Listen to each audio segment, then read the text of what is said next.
If you can understand an abusive relationship, you can kind of understand what's happening at a cosmic level, spiritually. Somebody might be married for many years, and in the first year or so, the abusive man will get physical one time.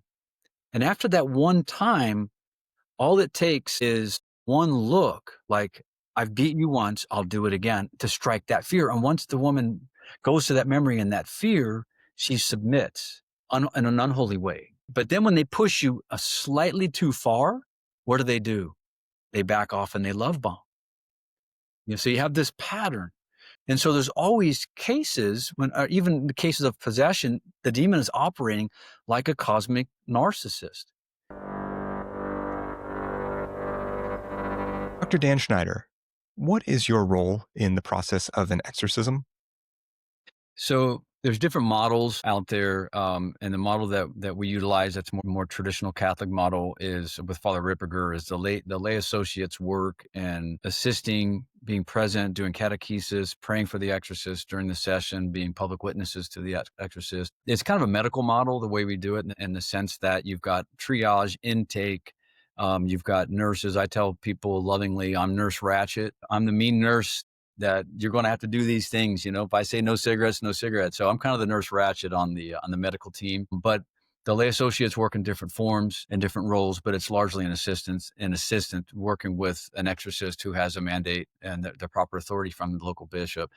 So in terms of working cases hands-on, that's what I do. But I also work with in consultation with exorcists here, and I get exorcist priest friends in different countries that will WhatsApp me and say, hey, I got this case, give me a little tip here, how do I work that? So I do consultation. I also do some training for priests, and the general broad understanding of spiritual warfare, how it works, and that sort of thing. So I have a little broader view and role than I had at the beginning. At the beginning, it was just hold the left arm, Yeah.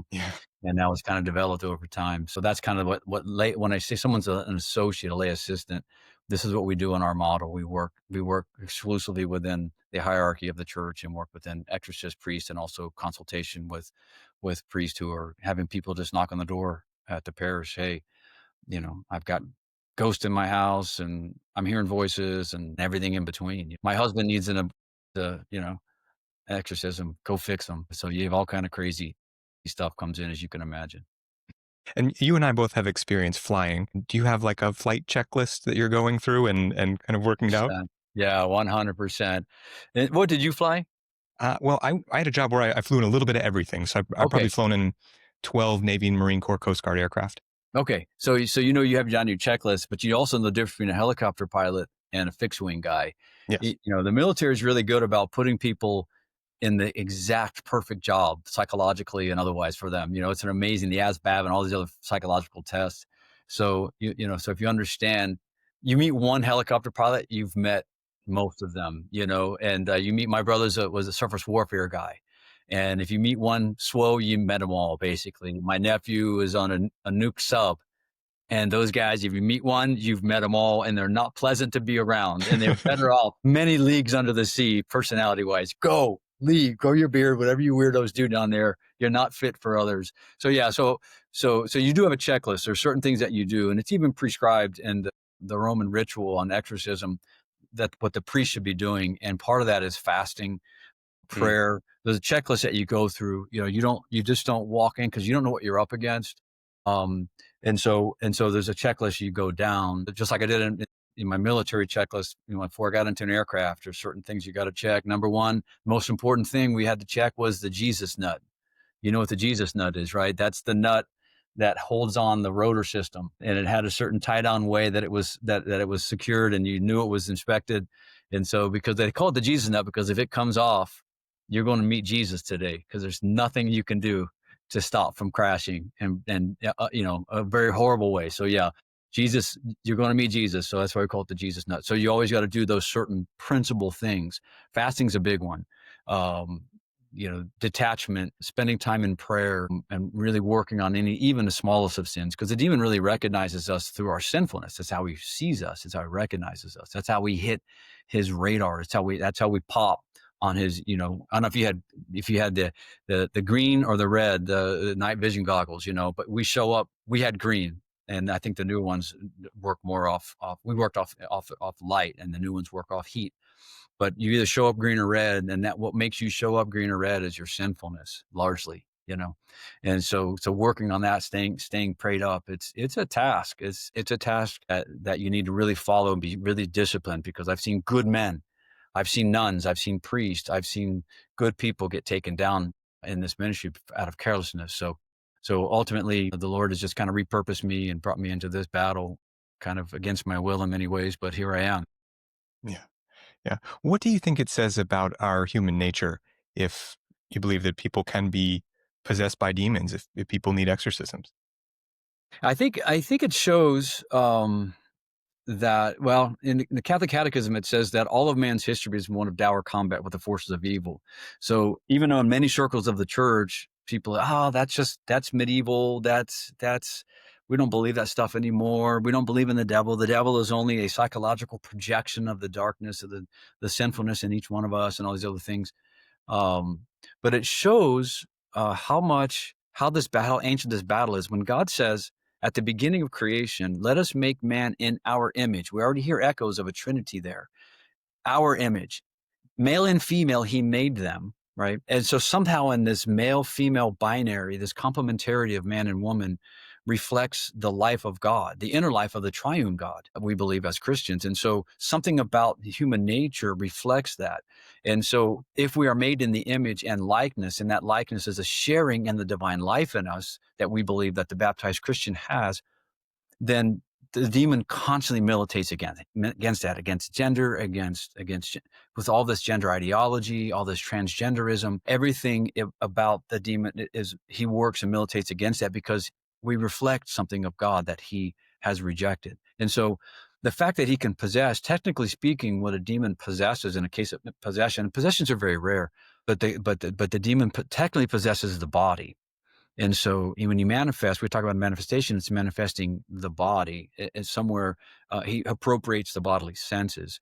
But because man is a body soul composite, he possesses the body, but he constantly drives to distort that creative image, that God's creative image and likeness in us, and militates against that. He's driven with a fiery, red hot, hellish passion to drive us to hell. And if he gets us to go to hell by our sinful actions, we become his slaves in a sense, for eternity. And so he has something to gain by it.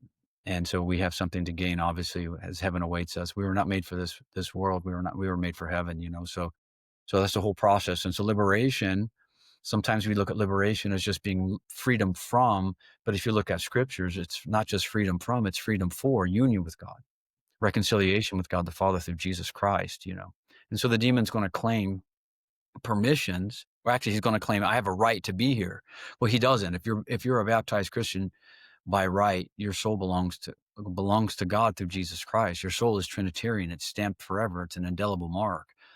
But we do give permissions to him. We give him permissions through our sinful behaviors, and that he takes. He takes very, very, very deeply. He takes that and says, "No, I've got a permission to be here." And so in Revelation chapter 12, it says that the devil stands day and night accusing the brethren. One of the titles of the devil is accuser. Diabolos means divider. It also means slanderer, accuser.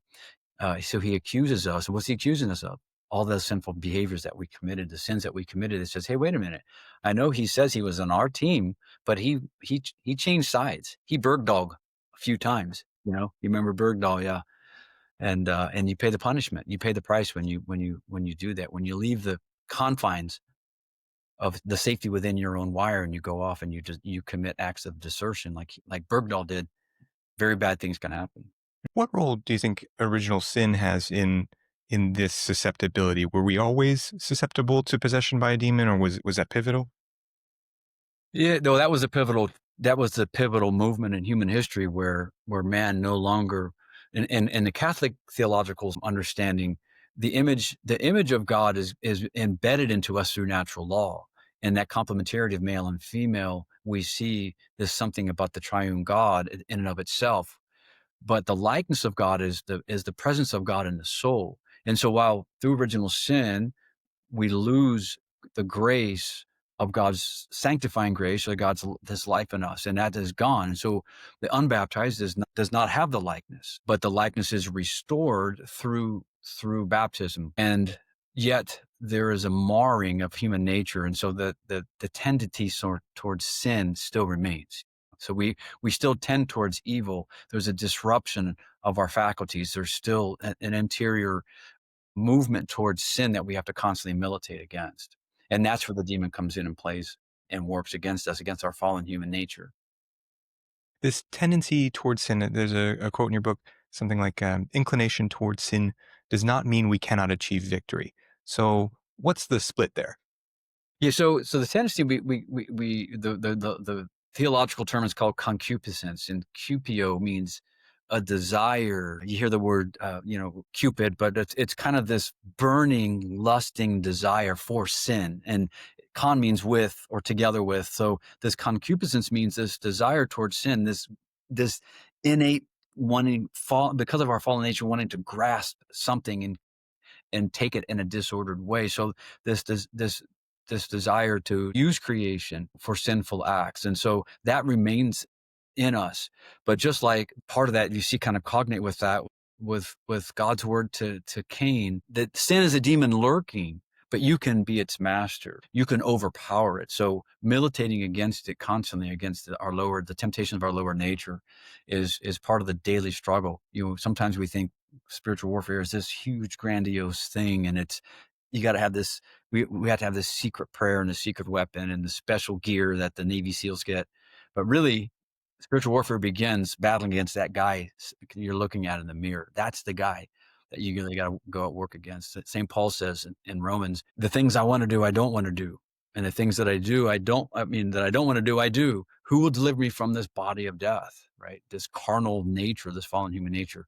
Praise be to God through Jesus Christ, our Lord. Now, there's theological debates on what all that means, but ultimately we see the battle is, first of all, an interior battle. So living lives of holiness is very important. And I can just hear in the way that you speak, you love language, and some of your language skills seem to be a part of what's brought you into this. Language, maybe also a weapon that's used. I've talked with other people who just talk about dangerous people in general, and they'll often say that words are their weapon. What do you think is the importance of language and all this, or what makes language so important in this battle? Yeah, it's interesting. It's what I find most interesting is again, I started working with a local exorcist who asked me, he was forming a team, and he asked me, "You're an ex-military guy, maybe you can help." And so I said, "Sure." I was starting my doctoral work, and I said, "Well, I'm starting doctoral work. I'm not going to have time, but I'll go to this meeting." And so I went to this meeting of some training, and the presentation was by Father Ripperger's right-hand man, who's now been my sensei over the years and a good friend of mine. And so he was laying out the progression, the stages of possession. And we see the stages of progression towards possession I noticed was a complete diabolic inversion of what going back to St. Augustine, the three stages of the interior life, the purgative, the illuminative, and the unitive way. And within that, there's levels of prayer and the Catholic system, our Catholic understanding through Teresa of Avila, St. Augustine, layers of prayer. So 9 levels of prayer within 3 groupings of general categories is completely diabolically inverted into the extraordinary activity of the demon, which is oppression, possession. And so just as the demon wants to drive us to a point of complete possession and ostracization from God is driving us to union with him. As St. Paul says, I have been possessed by Christ, And so what I've discovered, so you see these things happening in the field. And then again, as a theologian, as a scripture scholar, it's like, oh my, this lines up perfectly with this father or this doctor of the church, So, back to your question, we look at Christian semiotics, if you will, really the founder of Western semiotics, which means how words have signs and signification. So words have symbols and symbolic meanings. I was just doing research on St. Augustine. And so I was reading Augustine's De Doctrina, and here's Augustine, who was kind of the grandfather or the founder really of Christian semiotics, or how words and symbols mean things. And he's describing what I've seen actual experience in the field, and how the demon uses our own images, the things embedded into our own imagination, our own experiences, our understanding of words. He uses that against us according to our own backgrounds, and tries to, what he calls, what St. Augustine says, try to create an entanglement or enmeshment. He uses as an example. Now, this is Augustine. He's writing in the late 300s, early 400s. You know what I mean? And he says, take, for example, if I say to you the word beta, to a Greek, the word beta means second in a series. You know, you could be a beta male, beta testing. It means second in a sequence of things. But to the Latin, to the Roman, beta means a purple vegetable. We get the word beet. And so the demon uses these images and words and manipulates them, and he's able to use them because of the interior life, the way man is ordered. Augustine again said, God who is three but one, the God who is three but one, creates us in his image as one but three, in the three interior faculties, the higher faculties, the intermediate faculties, and the lower faculties. The middle faculties of the imagination and the memory and the imagination is combined. The demon can use those words and manipulate the imagination. And so if you know, there's certain things that trigger us. If you were sexually abused by a guy that was wearing a green baseball cap and drove a blue truck and had a goatee and wore polo, aftershave.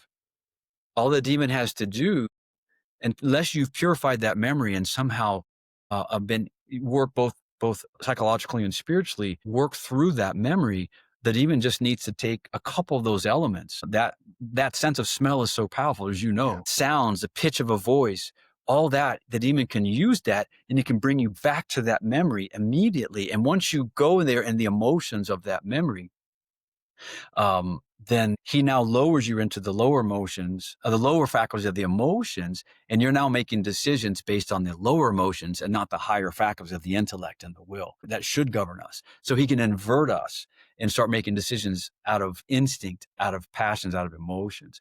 I was in a chapel praying about a year ago, and there's me and it was during the day, there's a couple little typical church ladies, and I was there praying. Suddenly I hear the air raid sirens, and I could hear them, and I wasn't like imagining. And I heard air raid sirens, and then for an instant, now all this happened instantaneously. How quickly? In an instant, I was back, and there was a time when before the invasion, I was in Saudi Arabia, and we had air raid sirens went off, and the announcements over the loudspeaker. There's Scuds inbound. This is not a drill. These are chemically armed. Go to MOP 4 immediately and enact defensive procedures, whatever. And the air raid siren is just blaring. And so, yeah, we did that. And anyway, so when I heard the air raid siren, I was like, instantly, I was there. And I went into soldier mode. Okay, all right, I'm going to take this lady. I'm going to put him in the bathroom, and I'm going to create a barrier here. And I wasn't carrying, I had a weapon in the car. I'm going to get that. I don't know what's going on. I'm going to find a couple other men. We're going to set a perimeter up. You know what I mean? Instantly. Yeah. And then I was like, no, wait a minute. This is not happening. And then I listened for a second, and it was just the church ladies in the other room vacuuming the floor, the carpet. But the pitch hit at the exact same moment, right? At the exact same moment. Now, had I suffered some traumatic experiences at that time, or had I not worked through those experiences, I now go into a lower state at a time when that I haven't dealt with. I have PTSD or TBI. I have emotional, psychological damage here. The demon now can drive that. He's now taken something external. I've gone there emotionally, and now he can hammer that. And I'm starting to make decisions out of emotions and out of these memories, as opposed to out of my intellect, And so that's how he can manipulate us. And so if you were the victim of that guy, all he's got to do is get a blue pickup truck and the smell of that aftershave, or that mustache and that hat, or some combination. And if you take the bait and you go, those things now moving from sign to signified, this is the basis of semiotics that we see from St. Augustine. Now those things have unique symbolism to you, right? And now the demon can use them against you. And he's going to dial in that perfect temptation that perfect temptation to that's going to work against you. Does that make sense? Yeah. Yeah. Yeah. And And yours then is we, different than mine. Yeah. yeah. Your And, experiences are different than my experiences, you know? right. Yeah. It's tailored. The smell of a ship means nothing to me, Yeah. but it means something to you. Yeah. The sound of the rotors going off means something. Even the sound of a bell, because my days as a boxer, you hear that bell and suddenly, Yeah. whoa, whoa, whoa, whoa, okay, it triggers something. So the science, the smells, the sounds, all those things kind of take on meaning. And if they're not purified and made Christ-like, then they can work. Then demon can use them against us. Dan, in film, which is a lot of people's sort of touch point for exorcisms, we do see often some sort of possessed person in dialogue with someone else, often a mental health medical professional type. What are some facts and fictions in film? I'm thinking The Exorcist, and you turned me on to Nefarious as well. Yeah, so it was interesting. I did the developmental edits for the official biography of Father Gabriel Amorth, who was sort of the grandfather of modern exorcism in the Catholic Church. He's got several books that came out. This was during the 80s when nobody in the Catholic Church was doing any kind of deliverance, exorcism, or anything. So he kind of brought it back to the fore at a time period where the presence of the devil and exorcism was considered kind of medieval vestiges of the past that we don't believe anymore. And so I'm reading this, and at that time, the movie came out, Rome's Exorcist, with who played him? He's a famous actor. Anyway, it was horrible. I was flying back from Europe, and I knew I was going to probably be interviewed about this book, and so I wanted to watch this movie. Um, anyway, it was not only did they didn't even consult an exorcist, or I don't think they even consulted a Catholic that even knew anything about anything to do with this.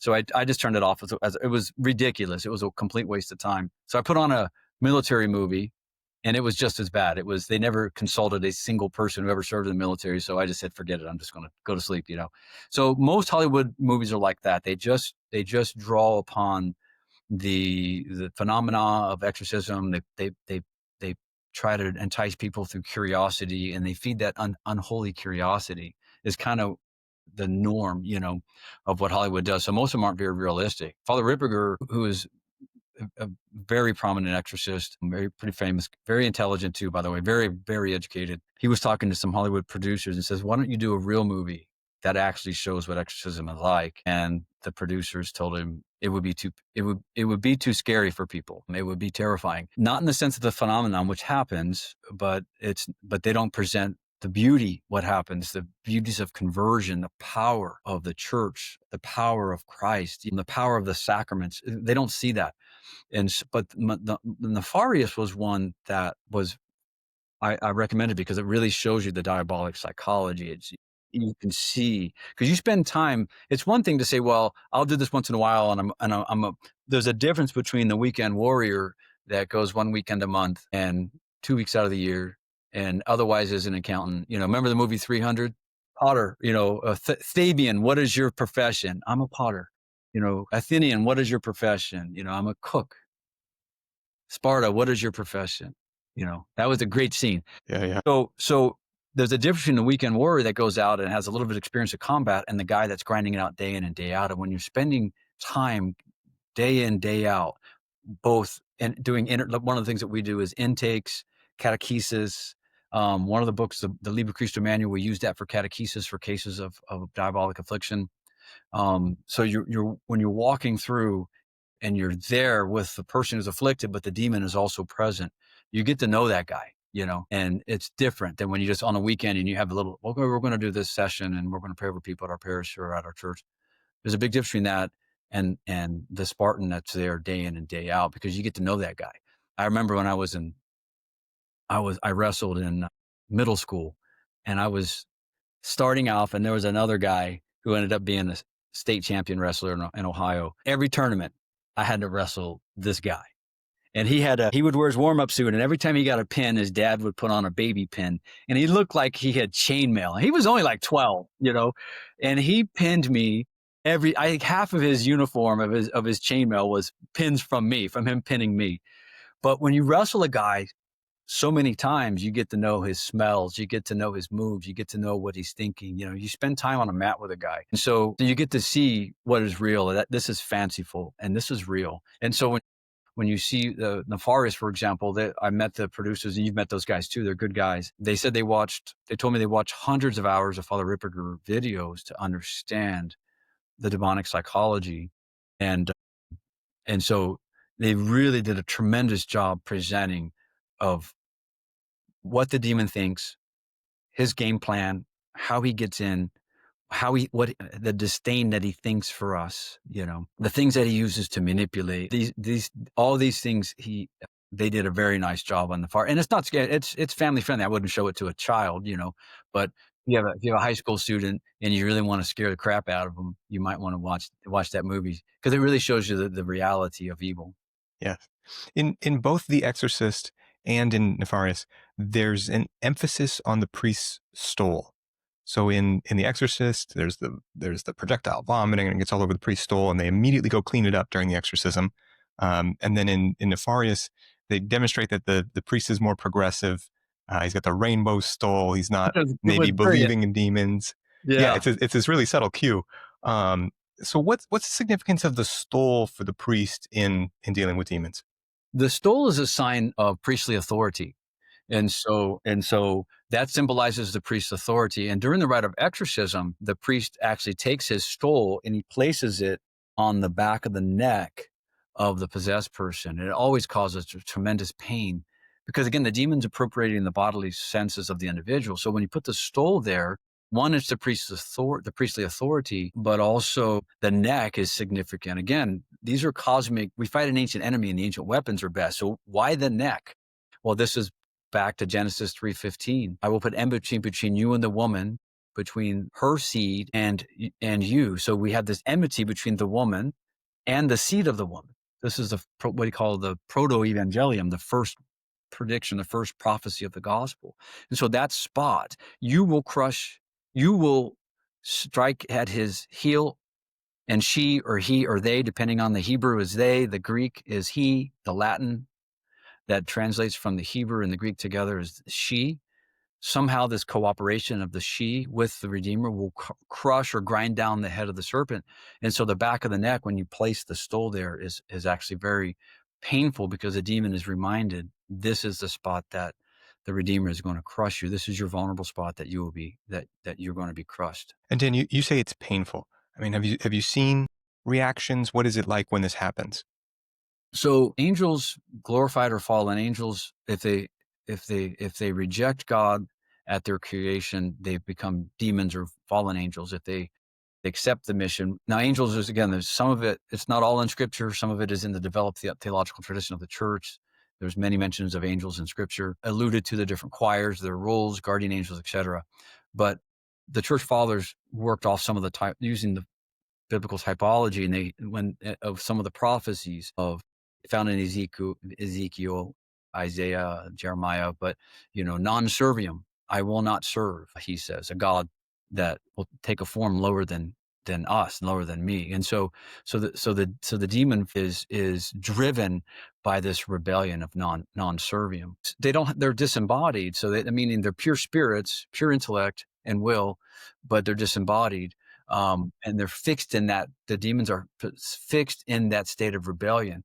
And so, but when they do take possession or even obsession, because there's, like, in three phases: oppression, obsession, spiritual, and possession. And the demon is becoming increasingly interior to the person, increasingly operant, increasingly active, increasingly in charge, if you will. And so he appropriates the senses and they traffic. The fascinating thing is how they traffic in the senses.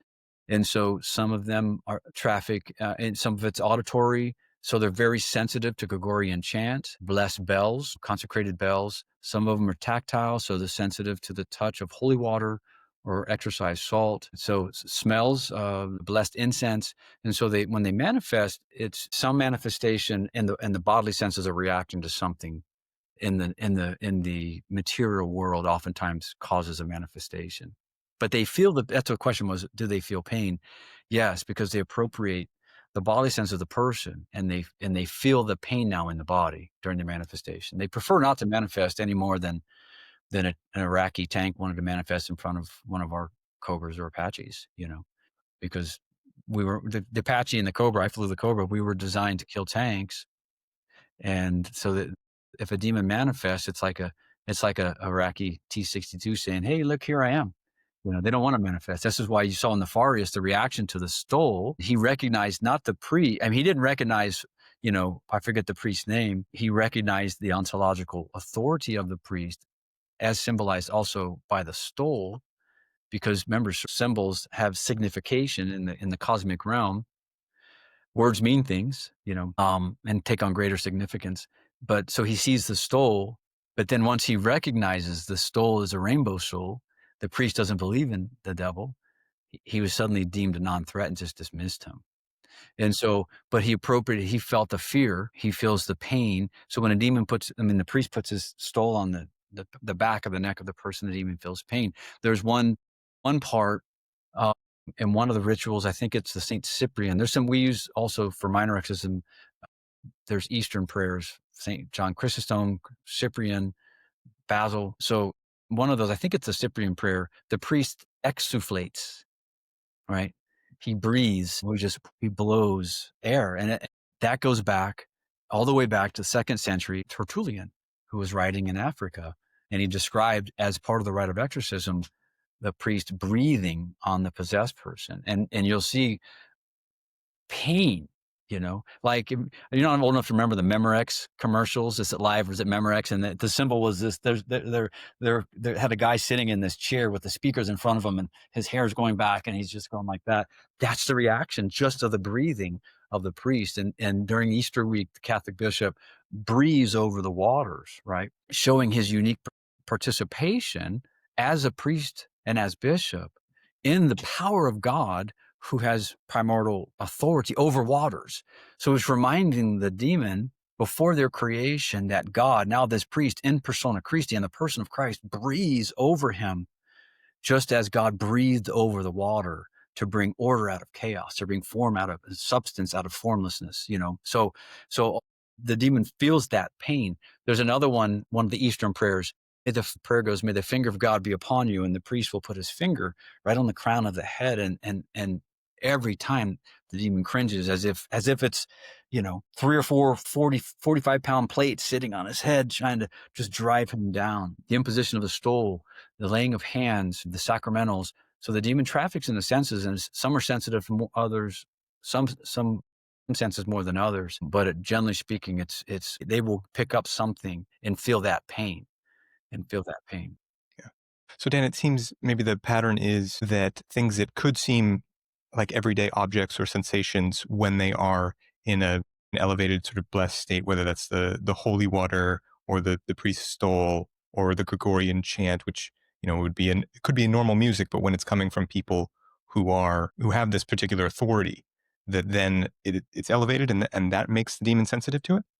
Right. So our Catholic understanding of sacramentals in the Catholic theology, we have a greater emphasis on what would be called inanimate agency, right? And what the academic term would be inanimate agency of cosmic power, of divine power. And so we see inanimate objects, material objects, being used to convey power. We believe as Catholic that it's through the church, that Christ present through the church in and through its ministers, that God specifically operates in an ordinary way. And so we call it, sacramentality, meaning the divine, the spiritual is conveyed through the material based upon the incarnation. What God assumes, he redeems. What he didn't assume, he didn't redeem. And God assumes human nature in the creative order now. And so we see this even from Scripture. Jesus, sometimes he just commands and people are healed, but oftentimes, like with the man born blind, he takes mud, he spits into it. We see clay. He doesn't take mud. It says he uses clay and then spits, right? So he uses something. So just like the clay that man is created out of, just as God formed man out of clay, John says that Jesus takes clay, right? And he mixes it with his own body. And that clay now conveys the healing power of Christ.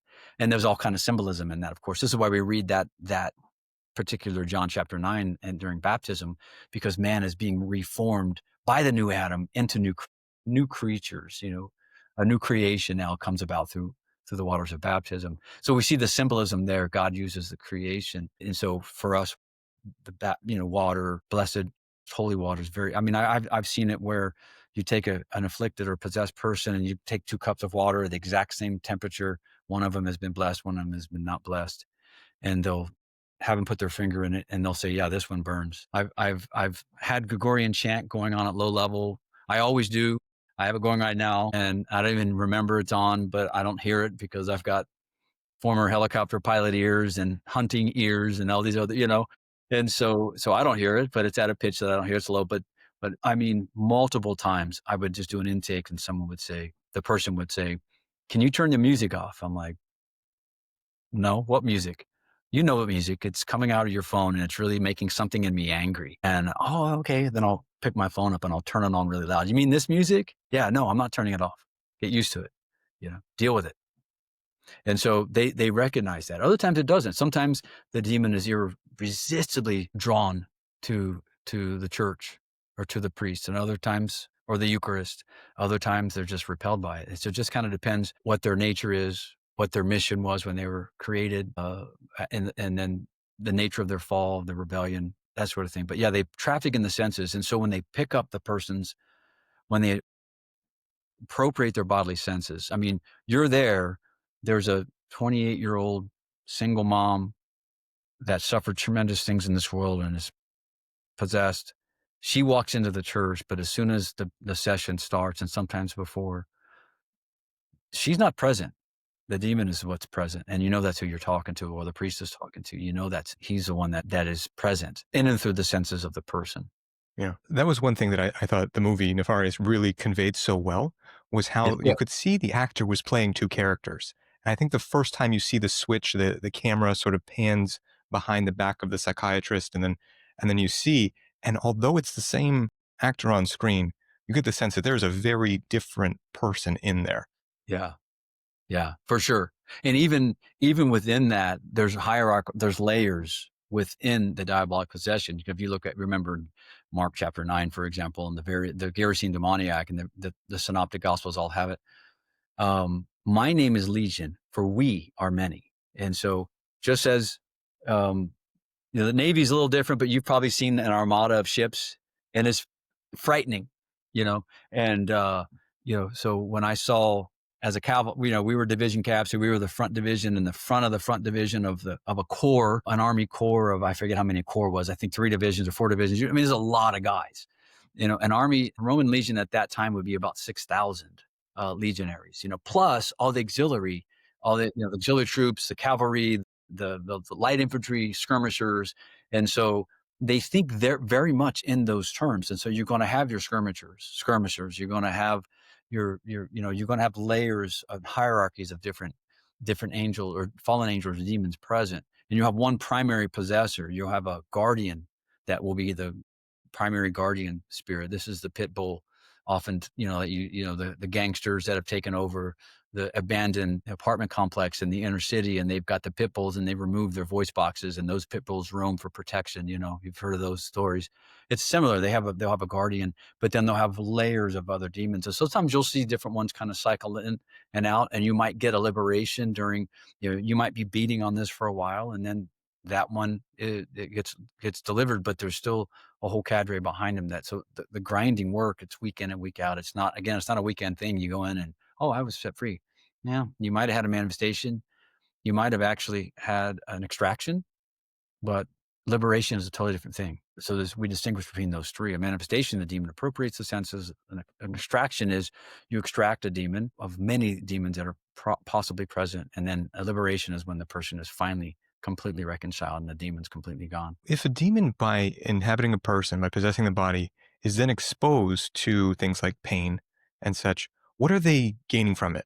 What is it that they feed upon, that they benefit from? No, if a demon manifests, it's always for a salvific purpose. It's always because God is forcing it out. So that isn't like this idea that, you remember this is my secular mindset. But do you remember the Van Halen video, the teacher's video, Hot for Teacher, and you have this classroom and the teacher's gone and the kids are going wild because the teacher's off that day. So we have this idea that demon tells us that, oh no, I'm in charge here, or I'm equal and opposite to God. And it's just chaos over here because the teacher's not here. He's abandoned you. He hates you. That's absolutely not true. If the demon manifests, it's because God forced it. That God is forcing this manifestation for some salvific purpose. So he's forcing the demon out. If he gives us, especially in the first session, he'll often give you great detail. This is why for me, as a cavalry scout, ultimately is what I am, I was, and now kind of repurpose. The demon gives intel. One case we had during the session, the demon yells out, there's lust in this room. Nobody here is fasting. Right. Well, we know from John 9:21, this type only comes out through prayer and fasting. This Janos, there's something familial about this, needs prayer and fasting. And so he's calling out the team. He's calling out the person that's possessed. He's calling out anybody there that's struggling with impurity. He smells it like you and I smell a beautiful perfume on date night, And you know what I mean? You can smell your wife's getting all dolled up and you can smell that perfume like, oh, that's so beautiful. He smells that in us. He smells the lust. He smells the fear. He smells just like a dog smells fear. He's going to smell these things. And so, but if he calls it out, it's because God is forcing it. Because God is forcing him to say that. He does it under duress. He doesn't want to tell us that. So if he tells it, it's for some salvific purpose, either for the team to get their crap together, or for the individual, or for the team to consult with the priest and the priest to figure out, okay, there's something sexual in nature of the entry point. So let's start working on that to help purify that, get that cleaned up so we can help the person facilitate their own liberation. Yeah, something you're touching on too that I found interesting in your book, called it psychological compatibility, that Mm-hmm. the demon will kind of find a match. If someone has a particular sin that they struggle with, that is the type of demon that gets drawn to them. And if God is what is manifesting this, if it's for a salvific purpose, as you say, what would a just God do by letting this happen in the first place? Yeah. It's a great question. Saint Ambrose, not Ambrose, sorry, Saint Bonaventure, who was one of the doctors of the church, one of our doctors of the church, but he's a great writer, brilliant theologian, philosopher, said that if God allows the demon to afflict us, it's for four principal reasons. It's to educate us. So if God allows us to suffer something, and we all suffer, it's just part of the human condition post the fall of Adam and Eve. So it's to educate us, um, to punish sin. God uses the demons to punish sin. You commit certain sins, God allows the demon to punish that sin. Teach us, or to not to teach us, but to warn us, right? To rebuke the sinner is the third. And so I don't know if you're old enough to remember the game Operation. You remember the Operation? This is something that would be absolutely outlawed today. You plug a metal grid into a wall, and then you give a child a little metal tweezers, and they have to try to fish out the bones, and get shocked with 110 volts. I mean, it was fantastic. I mean, yeah, the sheer joy that we had playing that game. But that's the third. It's to rebuke us, like, hey, you're getting a little close to metal here. You're going to get a little shock, and just to guide us he lets us kind of suffer a little bit to draw us back to the way of truth, and then finally to glorify God. As the man born blind, who sinned, him or his father? Well, neither. So that the works of God, so God may be glorified in him. And so when we defeat the enemy, when we drive the enemy, your family is struggling with alcoholism and struggling with infidelity or these other things that just seem to keep carrying on. When you defeat him and you drive this out of your family, God is glorified. Satisfaction is made for sins. You learn your own path on how to avoid that sin. You bring glory to God. All these things happen. So God allows it for always a salvific purpose. It isn't that God is sadistic and mean or indifferent. He's allowing it for our purification at some level. So the demon is only going to manifest. He is the instrument. Here's the thing. He is the instrument of our salvation. We are the instrument of his pain, his suffering. He suffers more through us when we live lives of holiness, when we We offer ourselves, as St. Paul says, a living sacrifice. When we grow in virtue, when we grow in holiness, when we defeat him and he no longer is operating in this world or in our family, we cause him greater pain, and he becomes the instrument of our salvation, our purification. So to this idea of warfare, something like winning small battles with demons aids in the greater war effort. Yeah, it does. C.S. Lewis talked about we are the sum of our little decisions. You and I weren't. The guy just doesn't show up today and go, I'm I think I'm going to go have an affair today, you know? It's small little decisions, and the demon is he's looking for those inconsistencies. He's looking for pattern breaks. He's looking for the mouth that blesses and curses. And so there's certain things that there's certain things that attract the demon to us. Again, I find it fascinating as I have working in the field and then going back as a scholar and finding stuff that these guys that were 1,000, 2,000 years, not that much, but 1,800 years. So Augustine, he talks about this psychological compatibility, which is where I think it's the real battle. And he talks about what attracts the demon to us. So first of all, anything that pattern breaks, anything that's inconsistent with the indelible mark of baptism. After the show, you and I, a couple of Christian men, we say, hey, let's go have something to eat. I got this place. I'm craving buffalo wings.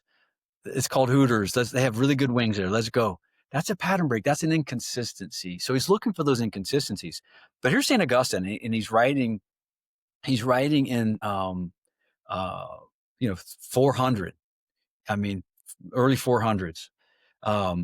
And he says he takes care to provide for each person the same sort of omen. By omen, he means a sign or image that they see in his own conjectures and preconceptions that he has already entangled himself in. So, and he creates alliances or entanglements or psychological enmeshment with that person. And therefore you have to avoid, he said, fear and avoid any alliances with the demons. His goal, he says, is to cut off and obstruct our return to God. And he gives us 3 defects, he says, principal defects that attracts the demon to us. The first one, he says, is a hurtful curiosity, right? The old saying that we say, if you go looking for the devil, he will find you. And so being cautious, even of charismatic gifts, we have to be cautious of because even those can be mimicked or imitated by God and be non-authentic because he can understand causality and he can understand in a perfect way. He understands our nature. He has requisite information about everything having to do with our past. He knows our own experiences. He knows the pitch of the sound of the sirens of air raid sirens.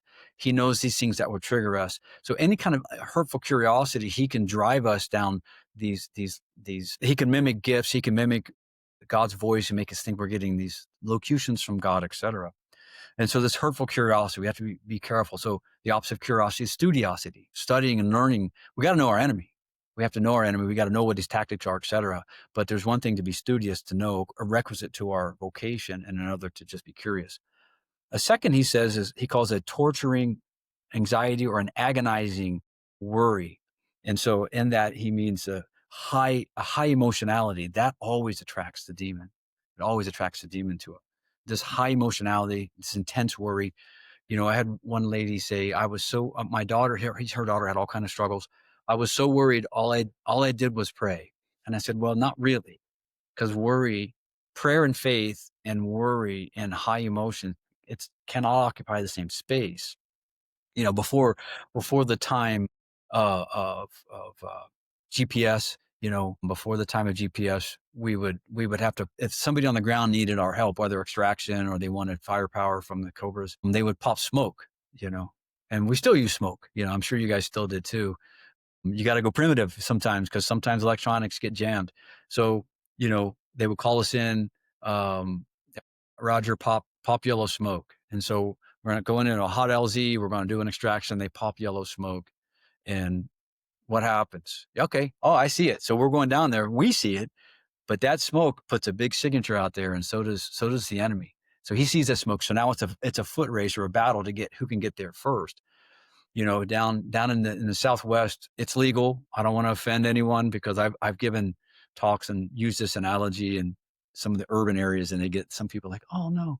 But anyway, coyotes are some of the apex predators on ranches, and they attack big game. They attack the livestock, and and so they'll wait. For example, a cow is giving birth to calves, and right at that moment of giving birth, then they'll swarm and attack.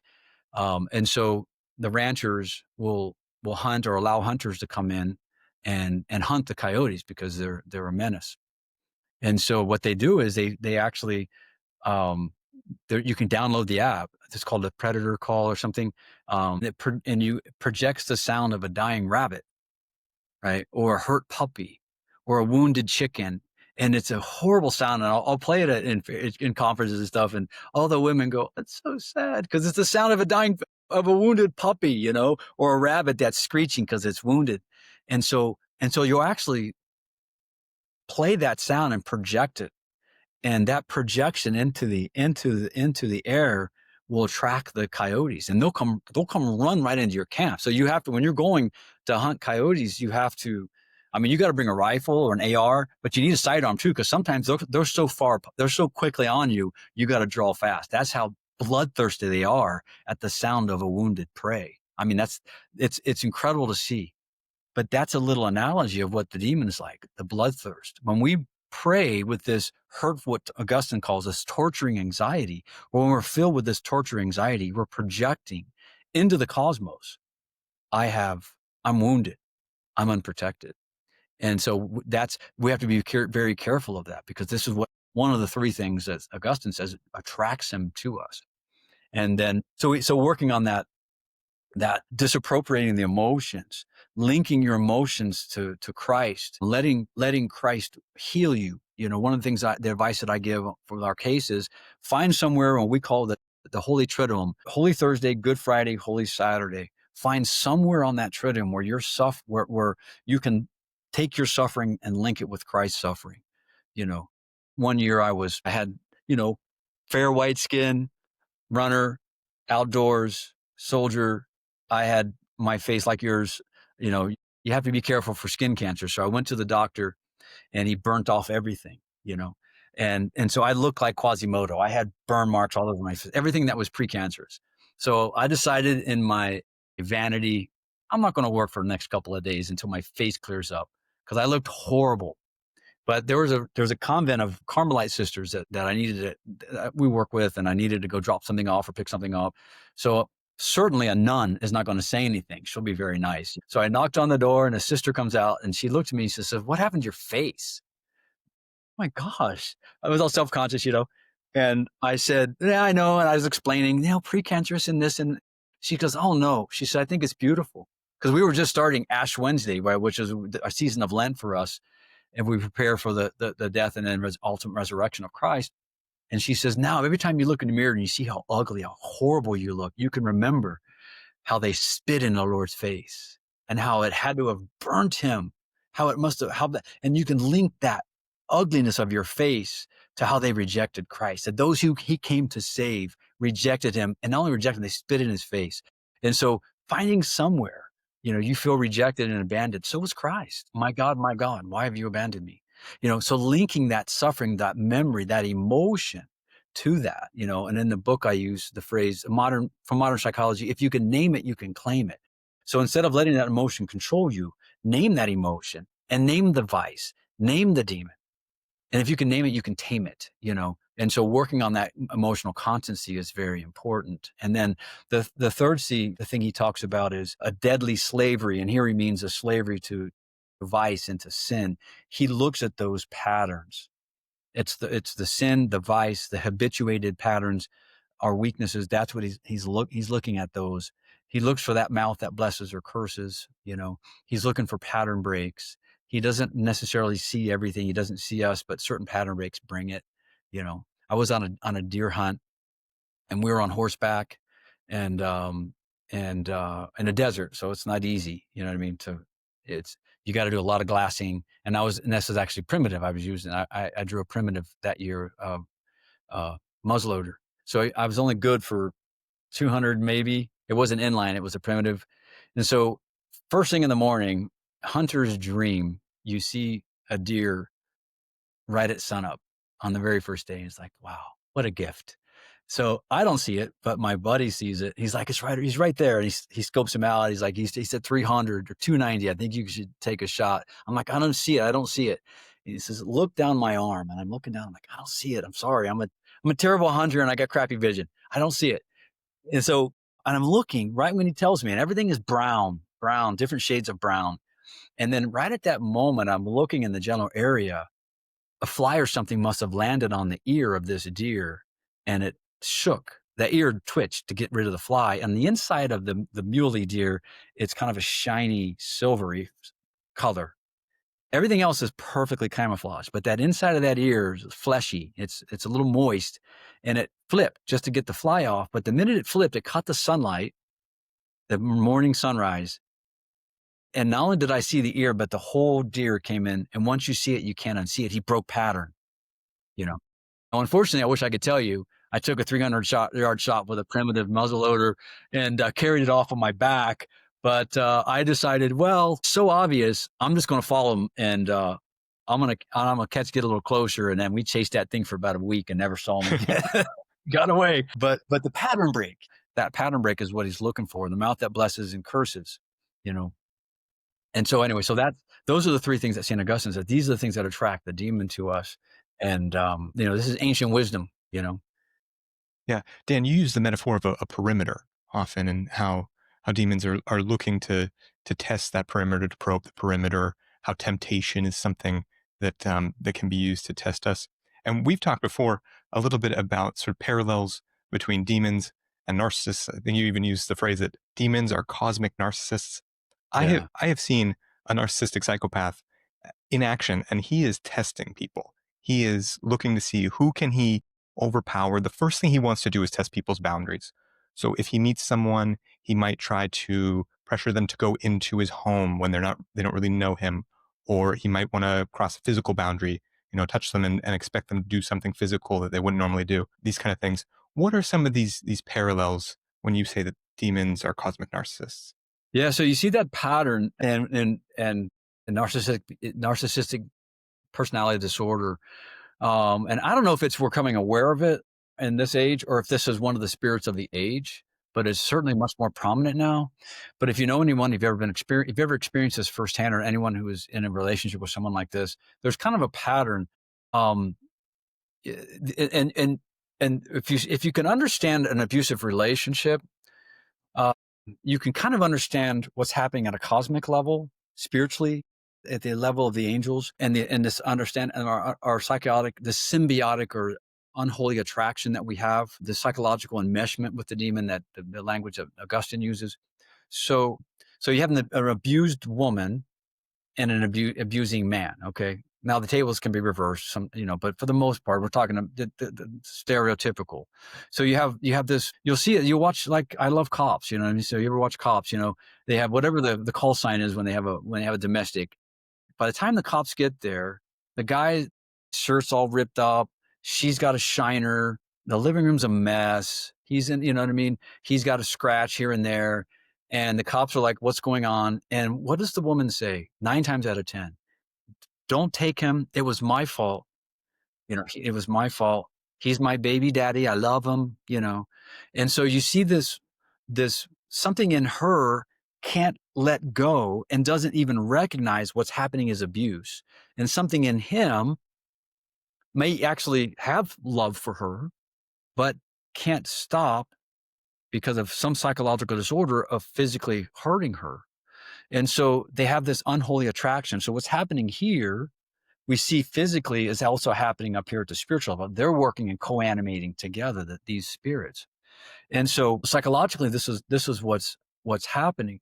We see the similar patterns with narcissistic personality disorder. You have, first, it's physical, and you can even have a relationship where somebody might be married for many years, and in the first year or so, the abusive man will get physical one time. And after that one time, all it takes is one look, like, I've beaten you once, I'll do it again, to strike that fear. And once the woman goes to that memory and that fear, she submits in an unholy way, she yields because of the thought of the threat of the memory of that physical abuse. And so the narcissist behavior, correct me if I'm stepping out of, if I stated incorrectly, my experience in watching this unfold, you have some physical, but then after that little bit of physical, all it takes is some psychological abuse, some psychological beating up, this constant harangue, right? But then when they push you a slightly too far, what do? They back off and they love bomb. So you have this pattern, and then they love bomb you and give you things. And so there's always cases when, even the cases of possession, the demon is operating like a cosmic narcissist. He's physically hurting them, but he doesn't have to do it very often. But then psychologically, when you're dealing with these cases, they have a constant running diabolic monologue. So I'm sitting down with a case and we're doing catechesis, and the demon will just be projecting. That's a lie. That's not true. Don't listen to him. He's lying. No, doesn't know what he's talking about. I hate that guy. Stop it. And they'll tell me this is what the demon is saying. So he's constantly this constant running monologue that just wears them down.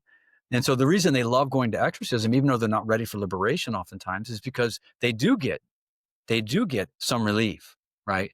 And so the problem is if they're not ready to break up with that, to separate, because why even in cases of exorcism where you need the authority of the church and the mandated exorcist, even then the person, all liberation at a certain level is self-liberation. They have to say, you're out, I want you out forever, and there's a restraining order. Because what happens is, the woman calls the police come, they put him in jail, or she calls her brother comes down with a couple of his buddies, they beat the crap out of him, right? He leaves for a few days, and what happens? Why'd you call your brother? Why'd you call the police on me? And he beats her more. So it's that same negative cycle that the demon is doing. It really is psychological abuse. And so we had a case, for example, of a woman who had spent 19 years. She tried various types of liberation, various ways, this guy, that guy, different strategies. Finally, she gets a hold of our protocol, and she works with a priest and Father Ripperger. And she was a victim, as a young woman, she was a victim of satanic ritual abuse. And so after 1 year of working through our protocol, she was liberated. And the attending physician on that case she's a PhD and a MD, so psychiatrist, psychologist. And I asked her, so what happened? She said, yeah, she was liberated. There's still a whole lot of psychological work that needs to get done, but she is 100% liberated. So that psychological work, you always have to be careful that you don't fall back. Those patterns, those innate patterns, the demon's going to constantly whittle away to try to get back in the door. So the cosmic narcissist is going to kind of work those same patterns against us, particularly in the higher cases when he's really inside the wire, I use the analogy, I was formed by Vietnam veterans back in the day. These guys were either finishing up or they were already retired, and these were the guys, the pilots that trained me. And so in the old, I'm not sure how they do it today, but the old days was with the wire of the Claymore mines. Claymore mines are still my favorite. Classic Army front towards the enemy. Just around, because the soldiers we're not known for our stunning intellects. This is the front. Push it towards the enemy, So that wire would string them together. And so the analogy I use for that is outside of that wire is normal diabolic activity, which is temptation. And that's something that we're going to suffer. That's just part of the fallen human condition. The demon's not going to stop tempting us to try to draw us out of our safety, of our perimeter. He's going to try to draw us out of the protection that comes from the state of grace or living a virtuous life. But he does get inside the wire. There's a great video that sometimes I'll show. Walter Cronkite, if you remember him, the news anchor, he was interviewing, he was in country in Vietnam, and the Americans had captured a sapper. I don't know if you're familiar with the sappers were. The sappers were half engineers, half special operators, and they were experts at penetrating our defenses. And they showed one of these guys with just pants shirtless, and we had our wires string up. We had concertina wire, and how he could go underneath it and wiggle his way and shuffle his way inside the wire. And so the demon is kind of like a sapper, constantly working to get inside the wire, and moving outside of the perimeter of temptation and into oppression, obsession, and possession. And so those are the three. Possession is he's taken the flag and raised his flag. Oppression is he's inside the wire and it's chaos, Obsession is he's closer to taking control, and he's largely in control and is all but cleaned up and taken captive, this camp.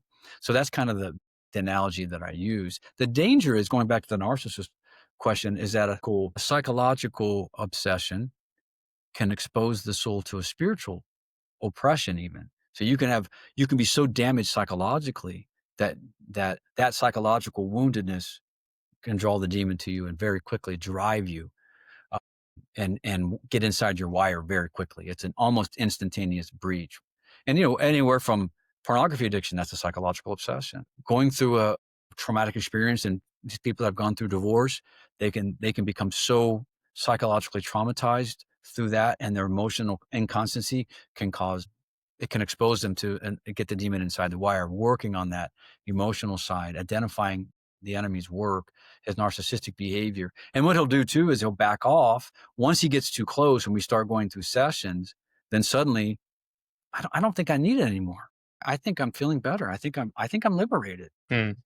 They'll convince him, I don't need this anymore. I'm doing fine, Or he'll give them special insights. He'll give them, and they think, well, I'm getting these spiritual candy, these spiritual gifts, and he's loving, and I don't, and so he does that same pattern as a narcissist. He works on these souls.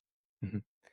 Yeah, Dan, it's interesting too how you emphasize, again, we talked a lot about language and how the demon would have that sort of running monologue inside a person's head. With what I've seen with narcissists, often a strategy is to be in somebody's head all the time. Maybe you get them into a group chat, and then it's your job as the manager of the group chat to always be sending messages, reminders, making people depend on you for communications, or just getting people alone and then just being able to just monologue and slowly break them down with your words.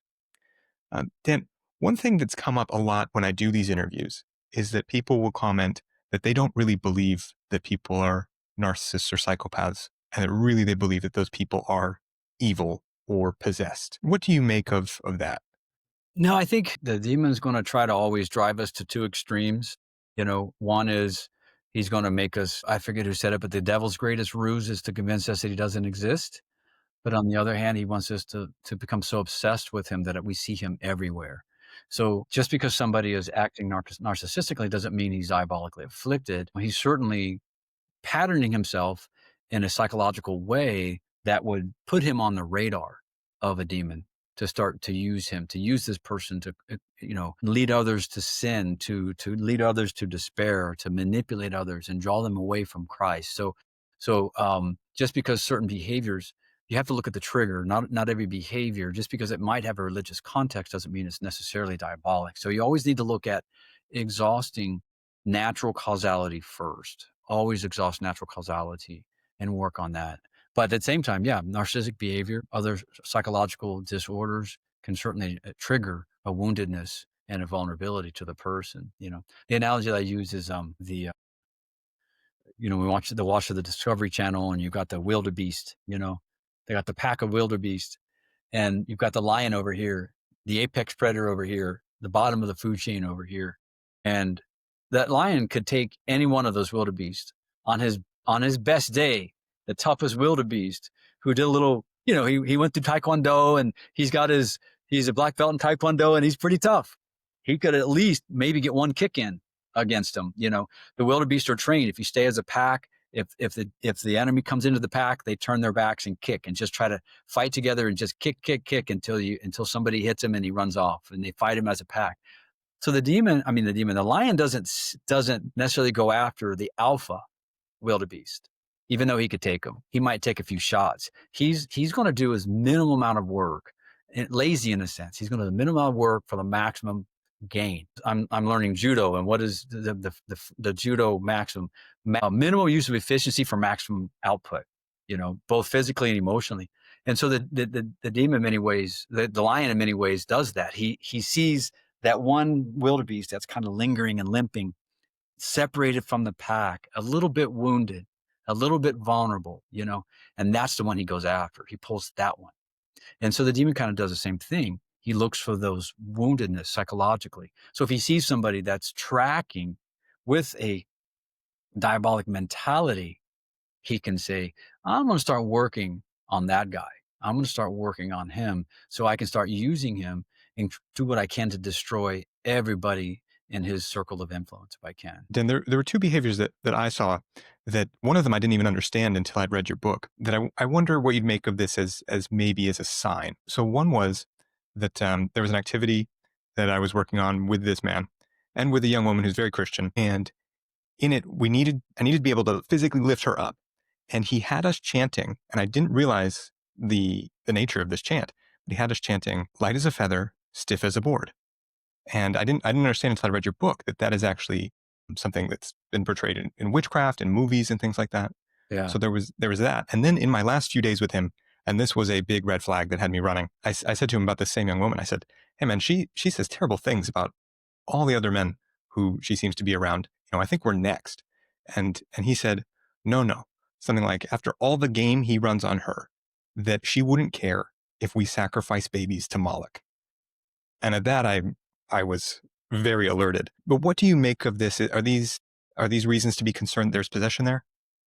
Maybe not possession, but there's an old saying, the two things. One is manipulation is the lowest form of witchcraft. So I'm not saying that the manipulative person is a witch, but to the extent that we manipulate other people, we are working in a mode, a lower level mode that witches operate. It's the whole point that people go to witches and warlocks and brujos and all these other things, santeros. They go to manipulate to something for some positive effect, and so, in their mind, something positive. The second is, it's not what you know, it's how you know it. And that's a kind of a key phrase. So if somebody suddenly brings an analogy of Moloch to this scenario, so it's not what you know, it's how you know it. It's meaning this person has gotten to the point where they're no longer distinguishing their own thoughts from the diabolic projections. And once he can get that, and you don't, can't understand and learn clean from unclean, both the unclean in your own life, clean and unclean speech, clean and unclean action, clean and unclean food, clean and unclean sex, but also clean and unclean thoughts. And so, you remember the guard, the frequency guard that we all had to listen to. Guard was, the AWACS guys up way up high, the air traffic control, fast movers, helicopters, guys on the ground that were the the ATC guys, the field guys. We all monitored guard. Nobody spoke on it unless it was emergency. But everybody monitored in case AWACS or something, there's a storm coming in, or there's aircraft over here, or watch this corridor or whatever. And so the inner person of who we are we're somewhat, it's like guard. We talk to God on this frequency. God talks to us on this frequency. We talk to ourselves on this frequency, good and bad, holy and unholy things. You can do this. You're stupid. What were you thinking? So we, this is a really nice person. Gee, that was a nice interview. Gee, I like Brad. I think we should hang out. We talk to ourselves in that way. But the demon also is on guard, and the demons communicate, and angels, they communicate through projection or illumination. So a little burst of illumination or projection. The demons work in that way because that's their mode of communication. But we're all communicating on the same frequency.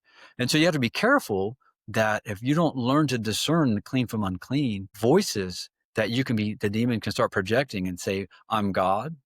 This is my thoughts. Kind of a quick and dirty, not to catch myself, is if you ever get a negative thought about somebody, this guy's a jerk, or I bet Brad's thinking this right now. Oh, after the interview, oh my gosh, I bet he thought that was the stupidest thing. Why did I say that? Or Brad's a dumb guy. I bet he's thinking that I'm whatever. You got to stop and realize that's probably from the devil. You know what I mean? If you're getting really out of nowhere, strange thoughts, that's not your stuff. Okay, ignore it and move on. So you got to start catching him because he will hide his voice. And if you have no way of filtering it, suddenly you're going to be saying stuff that, like, oh my gosh, did I just say Mueller? How did I know that? I don't know, but it makes sense, doesn't it? Yeah, it does. So you have to be very, very careful because we're all in that same frequency. That's why discernment is very important. Well, Dr. Dan Schneider, before I ask my last question, where should people look for you online? We're starting a new with Jesse Romero. We're starting a new institute for just some training and some of this stuff. But you can look at we've got some resources at liberchristo.com, montecristo.org. But I don't have like danschneider.me. That's not me. So I don't have that.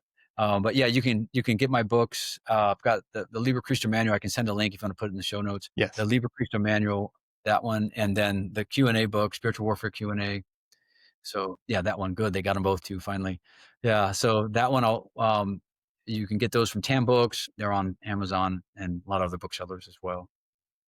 And But I've Spiritual got a lot. Warfare Q&A with Jesse Romero, whom you mentioned. Yeah. Jesse's an ex-cop. I'm an ex-cavalry officer. So we make a good team. Yeah. Well, Dr. Dan Schneider, I'd like to round this out with talking about things that people can do to protect themselves. Two big ones that come up in your writing are confession and dealing with unforgiveness. How do those play out? Yeah, confession for us, as it's one of the greatest gifts that I can say as a Catholic, is being able to go to confession. I know others don't have that sacrament. It's difficult, but for us as Catholics, it's a powerful way. That's why Father Gabriel Amorth said that one good confession is worth 100 exorcisms. So the implications of that are important. That living a life of virtue, freeing ourselves from habitual sin, putting a minimal uh, uh, footprint on the radar, if you will, through lives of holiness, growing in virtue is very important. So growing in virtue, getting in order. One of the phrase that I use in the book is the demon responds to the imposition of order as much as to the prayers themselves. So getting order in the home, within the couple, the husband and wife, order, the right ordering, according to what St. Paul says, husbands and wives, that's not as spooky and scary as we think. Wives, obey your husbands. That's all. In our feminist world, that seems like a strange, harsh word, but the Latin subordinatio, the Greek upo tasso, a tasso is a battle arrangement. So being being under the protection of husbands, being the spiritual provider, providing. You are the spiritual man. You are the guy that stands there with the sword and the shield to protect your family. They're under your protection. Wives, be under their protection, and together, having the authority over the children, praying for them. And so, Father Amorth said that the exorcist Father Amorth said that there's always a temptation for exorcists, sensitives, and charismatics. He said, to subvert the ordinary means of obtaining grace, to try to defeat the enemy, and sometimes fall into the trap of superstition or of a white magic, I said. So what are the ordinary ways? Prayer, growing in virtue, going to confession, staying in a state of grace, getting order in the home, even making small little penances, small sacrifices, as St. Paul says, make of your body a living sacrifice, holy and pleasing to God, your spiritual worship. So offering up small little things, praying and engaging with the body as well, growing in virtue. These are some of the basics of spiritual warfare that I think are often overlooked. We tend to think, what is the prayer? When I first started learning judo or jujitsu, what do they say? Show me how to do the choke. I want to do a rear naked choke. I want to learn how to do the Kimura. I want to be able to do Ippon Sanagi and throw somebody up in the air. And what do they do? Nope. You're going to learn how to fall for a long time, and you're going to practice on falling. Or when I'm training boxers, sit against the wall and just work that jab up against the wall so you learn how to throw straight punches. So the basics, these are the things, a basic stance, the basic orientation of prayer, of getting as close to Christ, spending time in prayer, not just saying some prayers, but a life that is ordered to prayer. These are some of the basic training for spiritual combat as very important. Could we also talk about unforgiveness? I found Yes. found your writing on that really interesting. And as I understood your definition, it's something like maybe not you're not going to reconcile with someone necessarily, but letting go of a claim that you might feel over them. So, what is the distinction there with unforgiveness and the value of that for protecting oneself? Yeah. So what we find is, just from field experience, is that in cases where one of the things that keep curses operant, when people get into curse wars, going to, the different ways that you can go have people help you do curses, unforgiveness is always something that provides a holding point for the curses to be more operative in your life. Unforgiveness is another area. In every case of possession, there is some unforgiveness. But that's holding. The demon is holding in this unforgiveness. And until that is dealt with, then liberation is delayed. And that unforgiveness could be unforgiveness of God. Like, where were you when this happened? Unforgiveness of the other guy that hurt you. Oftentimes it's unforgiveness of the self, which is just a layer of pride. Why was I so stupid? And you can't let yourself go. But a quick definition, kind of the classic one of unforgiveness, is taking poison and waiting for the other guy to die. So dealing with it emotionally and in a Christ-like way, Father, forgive them, they know not. You release the claim you have over them in a Christian way. And when you do that, the hold of unforgiveness is over you. It doesn't mean that you're just going to start hanging out again. Hey, let's barbecue this weekend. No. Jesus says, love your neighbor. It doesn't say you have to like them, but you release the claim. And there's nothing more Christian than releasing the claim that you rightfully have over somebody who has hurt you, who has damaged you, who has wounded you. When you release that claim, the demon no longer can use that against you. In fact, you now are doing spiritual judo on him. The judo prayer that I've got in the manual, I think I put it in the other book too. Lord, I'm experiencing X, unforgiveness, thoughts of anger towards this person or whatever. Could be physical, back pain, whatever. If this is not from you and is diabolic in its source, I ask you to send it back to the source with a tenfold blessing. But if you want me to carry this cross, I willfully accept it. I ask you for the grace to carry it, and I offer it up for. And if you can offer it up for the guy that you have a hard time forgiving, little by little, that unforgiveness will come. You will release the claim that you have over him. And in that, there's freedom. It's like you're driving down the street and here's a guy that hurt you. At the very beginning, you gun it, right? Can't wait to run this guy over. You fantasize about it. And then after a while, you see him again, you're growing in that unforgiveness. You take your foot off the gas, but you don't hit the brake. You still hit the guy. And then you see him a couple months later, you take your foot off the gas and you tap the brakes and you don't completely smash him, but you knock him over. All right. And then eventually you take the foot off the gas, you hit the brake and you let him go. And so it's not something that happens overnight. It's a process of unforgiveness, and it's a very difficult thing. And the demon knows that. He lives in a constant state of unforgiveness, and that's what attracts him to it. He doesn't forgive himself. What was I thinking? I rejected God for eternity. Good. I hate him anyway. Unforgiveness. How did you let me do this, God? You let me. You're a loving Father, and you let me burn eternally in hell because of my one decision. Unforgiveness of the other demons, because they live in a state of constant abuse of each other. So there's this constant unforgiveness among the diabolic, constant claims. So when you relinquish that claim, you are most like Christ, and that releases the enemy's hold over you. You are least like the devil. Well, that's a great note to end on. Dr. Dan Schneider, thank you so much for taking the time to do this interview with me, for sharing your books. I really appreciate this. Thank you. Thanks for having me on, man. I really appreciate it. And I wish you all the best in your good work that you're doing.